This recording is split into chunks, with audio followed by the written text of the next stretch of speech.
बहुत बड़ा चैलेंज था, ये एक बहुत बड़ा टास्क था पाकिस्तान क्रिकेट बोर्ड के लिए कि सालों साल की जो कंस्ट्रक्शन हमें करवानी थी वो हमें एक कूजे में बंद करके एक छोटे से टाइम फ्रेम में करवानी थी। मुझे लगता है बहुत हद तक मोहसिन नकवी साहब इसमें सक्सेसफुल हो गए। काफ़ी अगर उनके प्रोफाइल को देखा जाए बड़ा उनका एक पॉजिटिव रिजल्ट लेके आ रहे हैं और कोई किसी चीज़ को भी हाथ लगाते हैं तो वो मुमकिन हो जाता है, नामुमकिन वाली बात ही नहीं उनमें। और हमने देखा कि जिस तरह स्पीड वर्क उन्होंने और जिस आई थिंक जब बड़े मैच या बड़े टूर्नामेंट्स आते हैं ना तो Australia becomes a different team. ठीक है, आप देखें ओडीआई वर्ल्ड कप सब कॉन्टिनेंट से जीत के गए हैं, इसी तरह टेस्ट चैंपियनशिप भी जीते हैं, अभी करंटली भी जिस तरह के माइंडसेट में है तो एक स्ट्रॉन्ग यूनिट है वो। Pakistan always in subcontinent can be dangerous to anyone. और मैं आपको बताऊं कि इंडिया का सारे के सारे मैच एक ही स्टेशन के ऊपर है, आप इनको भी राइट आउट नहीं कर सकते, बाकी सबने बदल बदल के खेलना है। एक तो अच्छी टीम है, दूसरा सारे के सारे मैच वो एक ही जगह पर खेल रही है। तो मेरा ख्याल है कि तीन टीमें जो है ना ये है, और दूसरा वनडे में India Pakistan Australia, India Pakistan Australia. और वो हाँ गार्डियन ने भी लिखा ना कि वो इंडिया वाइट टीम इसको पता है उसका नॉकआउट कहाँ खेलना है, बाकी किसी को नहीं पता। तो ये एक एडवांटेज बाकी किसी को नहीं पता। जी चलिए लेट्स सी, क्योंकि ये तो बड़ी प्रेडिक्शन है। अगर ऐसा होता मैं यही देख रहा था कि आपने ये चीज नोट नहीं की अभी तक। मैंने कहा बात मुकम्मल कर ले, अपनी शायद अपनी गलती दोहरा ले, लेकिन चलें कोई बात नहीं। अच्छा ये तो डिस्कशन हो गई, अब उधर तो आए बताएं क्या रीजन है। Melbourne MCG the joint test boxing day test, इससे पहले जो है वो भारत ने बॉर्डर गवास्कर ट्रॉफी विन भी की है, तो ऐसी क्या चीज हुई है? बॉर्डर गवास्कर ट्रॉफी भारत ने विन की थी इससे पहले भी। तो भाई चैंपियंस ट्रॉफी के लिए आप फेवरेट समझते हैं? आपकी ख्वाहिश तो जाहिर होगी, पाकिस्तान के सवाल ही बनता हो तो आप फेवरेट समझते हैं पाकिस्तान या आपके ख्याल में चैंपियंस ट्रॉफी की फेवरेट कोई और टीम?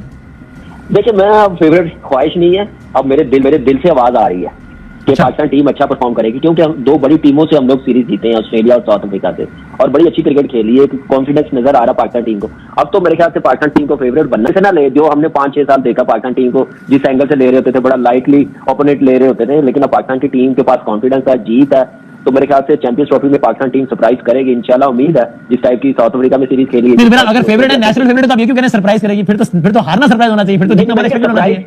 सरप्राइज दूसरी टीमों को करेगी, वो जैसे ले रहे थे पाकिस्तान की टीम को। अच्छा सही है। मैं सलमान भाई आप ये इस मैच के बारे में बताइएगा, फिर मेरा आपसे भी सवाल है कि आपकी फेवरेट कौन सी है चैंपियंस ट्रॉफी में? ख्वाहिश तो जाहिर पाकिस्तान होगी, लेकिन ऑन मेरिट आपके ख्याल में फेवरेट टीम कौन सी है सलमान भाई?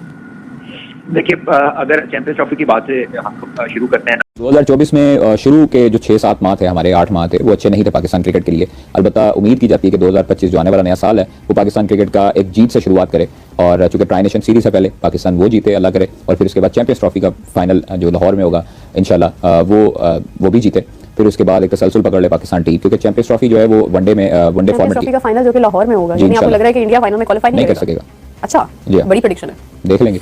उम्मीदें हैं, हम सबकी उम्मीदें हैं कि जिस तरह काम हुआ उसी तरह के रिजल्ट भी मिलने चाहिए कि पाकिस्तान फाइनल में जाए और फाइनल लाहौर में हो। इंडिया पहुंचे ना पहुंचे उनसे हमें कोई फर्क नहीं पड़ा, लेकिन जिस तरह की एफर्ट थी उसका जो एंडिंग रिजल्ट है वो वंडरफुल होना चाहिए। बिल्कुल, मतलब परफॉर्मेंस भी उसी तरह की आनी चाहिए जिस तरह की प्रिपरेशन होती है। बट मुजाहिद साहब, थोड़ा सा आपको ये लगता है कि क्योंकि कोई जो राउंड मैच है, कोई लीग मैच पाकिस्तान का लाहौर में नहीं है, itself Lahore obviously it is a big venue, so Lahore में जो मैच होना था विच वाज पाकिस्तान इंडिया, वो दुबई में खेला जाएगा, थोड़ा सा उसकी कमी पेशी लगती है कहीं? ऑब्वियसली देखें, कोई भी प्लेयर जो अपने मुल्क में हर कोई खेलना चाहता है, ये चीज़ ऑब्वियसली क्राउड भी मिस करेगा। हम सब यहाँ पे बैठ के जब बात करेंगे इन चीज़ों को डेफिनेटली हर प्रोग्राम में कहीं ना कहीं हम डिस्कस करते रहेंगे कि एक किसी प्लेयर की फीलिंग कैसे होती है जब वो अपने होम क्राउड के सामने नहीं खेलता, या इतना बड़ा इवेंट आप ऑर्गेनाइज कर रहे हैं, 28 साल के बाद इस मुल्क में इतना बड़ा इवेंट हो रहा है, तो वो सारी चीज़ें ऑब्वियसली मिस तो करेंगे, लेकिन मजबूरी क्या करें, जब आपने एक फ्यूजन प्रोग्राम दे ही दिया है तो हम उसको चेंज नहीं कर सकते, हमें ये कबूल करना पड़ेगा, और उम्मीद है कि हम फाइनल में पहुंचेंगे। और लाहौर में बहुत बड़ा चैलेंज था, ये एक बहुत बड़ा टास्क था पाकिस्तान क्रिकेट बोर्ड के लिए कि सालों साल की जो कंस्ट्रक्शन हमें करवानी थी वो हमें एक कूजे में बंद करके एक छोटे से टाइम फ्रेम में करवानी थी। मुझे लगता है बहुत हद तक मोहसिन नकवी साहब इसमें सक्सेसफुल हो गए। काफ़ी अगर उनके प्रोफाइल को देखा जाए बड़ा उनका एक पॉजिटिव रिजल्ट लेके आ रहे हैं, और कोई किसी चीज़ को भी हाथ लगाते हैं तो वो मुमकिन हो जाता है, नामुमकिन वाली बात ही नहीं उनमें। और हमने देखा कि जिस तरह स्पीड वर्क उन्होंने और जिस तरह काम लिया, उम्मीदें हैं, हम सबकी उम्मीदें हैं कि जिस तरह काम हुआ उसी तरह के रिजल्ट भी मिलने चाहिए कि पाकिस्तान फाइनल में जाए और फाइनल लाहौर में हो। इंडिया पहुंचे ना पहुंचे उनसे हमें कोई फर्क नहीं पड़ा, लेकिन जिस तरह की एफर्ट थी उसका जो एंडिंग रिजल्ट है वो वंडरफुल होना चाहिए। बिल्कुल, मतलब परफॉर्मेंस भी उसी तरह की आनी चाहिए जिस तरह की प्रिपरेशन होती है। बट मुजाहिद साहब, थोड़ा सा आपको ये लगता है कि क्योंकि कोई जो राउंड मैच है, कोई लीग मैच पाकिस्तान का लाहौर में नहीं है, itself Lahore obviously it is a big venue, so Lahore में जो मैच होना था विच वाज पाकिस्तान इंडिया, वो दुबई में खेला जाएगा, थोड़ा सा उसकी कमी पेशी लगती है कहीं? ऑब्वियसली देखें, कोई भी प्लेयर जो अपने मुल्क में हर कोई खेलना चाहता है, ये चीज़ ऑब्वियसली क्राउड भी मिस करेगा। हम सब यहाँ पे बैठ के जब बात करेंगे इन चीज़ों को डेफिनेटली हर प्रोग्राम में कहीं ना कहीं हम डिस्कस करते रहेंगे कि एक किसी प्लेयर की फीलिंग कैसे होती है जब वो अपने होम क्राउड के सामने नहीं खेलता, या इतना बड़ा इवेंट आप ऑर्गेनाइज कर रहे हैं, 28 साल के बाद इस मुल्क में इतना बड़ा इवेंट हो रहा है, तो वो सारी चीज़ें ऑब्वियसली मिस तो करेंगे, लेकिन मजबूरी क्या करें, जब आपने एक फ्यूजन प्रोग्राम दे ही दिया है तो हम उसको चेंज नहीं कर सकते, हमें ये कबूल करना पड़ेगा। और उम्मीद है कि हम फाइनल में पहुंचेंगे और लाहौर में 2024 में शुरू के जो 6-7 माह थे, हमारे 8 माह थे, वो अच्छे नहीं थे पाकिस्तान क्रिकेट के लिए।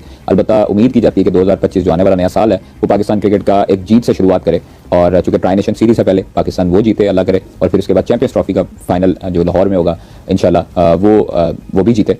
फिर उसके बाद एक तसलसल पकड़ ले पाकिस्तान टीम, क्योंकि चैंपियंस ट्रॉफी जो है वो वनडे फॉर्मेट की का फाइनल जो कि लाहौर में होगा, जी, यानी आपको इंशाल्लाह। लग रहा है कि इंडिया फाइनल में क्वालीफाई नहीं कर सकेगा।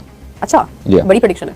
देख लेंगे। गया और हमें कभी फीलिंग ही नहीं आई कि ये काम ऑन टाइम नहीं होगा। अभी आपने जिन लोगों से आपको टीवी पे लिया उन सब ने बड़े पॉजिटिव रिमार्क्स दिए। ये वही रिमार्क्स है जिसकी वजह से इतना बड़ा इवेंट आपके मुल्क में है। 28 साल के बाद गालिबन एक बड़ा इवेंट, एक मेगा इवेंट हो रहा है। और मैं समझता हूँ कि इसी तरह ही होना चाहिए था, क्योंकि जब तक आपके स्टेडियम के अंदर कैपेसिटी नहीं होगी, क्योंकि पूरी मीडिया दुनिया के लोग क्रिकेट को देख रहे होंगे, सारे गॉसिप्स तो पूरी दुनिया में होते हैं कि आपकी जो फैसिलिटी है इतने बड़े मेगा इवेंट के लिए, वो उसको किस तरह आपने डिजाइन किया। सो फार इट्स वंडरफुल जॉब, और होप कि जो उनकी